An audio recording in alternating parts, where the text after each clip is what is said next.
नमस्कार, मैं हूं आरजू अंसारी और आप देख रहे हैं राष्ट्रीय जगत विजन न्यूज। अंतर्राष्ट्रीय युवा दिवस पर छत्तीसगढ़ में स्वास्थ्य मंत्री श्याम बिहारी जायसवाल ने HIV एड्स के प्रति जागरूकता बढ़ाने के उद्देश्य से एक विशेष अभियान की शुरुआत की।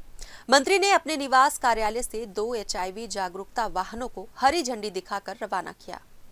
इस अभियान के तहत राज्य के 19 जिलों जहां HIV के प्रति जागरूकता अपेक्षाकृत कम है, वहां प्रत्येक जिलों में 2-2 वाहनों के माध्यम से जागरूकता फैलाने की योजना बनाई गई है। ये अभियान खास तौर पर हाई स्कूल और हायर सेकेंडरी स्कूलों में केंद्रित रहेगा, जहां छात्रों को HIV से जुड़े मिथकों और वास्तविकताओं की जानकारी दी जाएगी। मंत्री जायसवाल ने बताया कि कला जत्था दलों के माध्यम से भी युवाओं तक जानकारी पहुंचाई जाएगी, ताकि वे इस विषय को समझें और समाज में सकारात्मक माहौल बना सके। प्रदेश के सभी निजी और सरकारी कॉलेजों में भी ये अभियान शुरू किया गया है।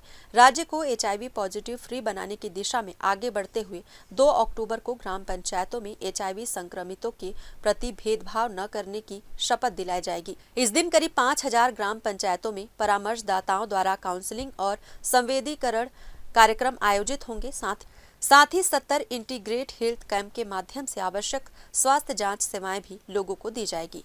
फिलहाल इस खबर में बस इतना ही। देश प्रदेश की खबरों से अपडेटेड रहने के लिए हमारे चैनल को सब्सक्राइब करें और नए खबरों के नोटिफिकेशन के लिए बेल आइकॉन जरूर दबाएं। नमस्कार।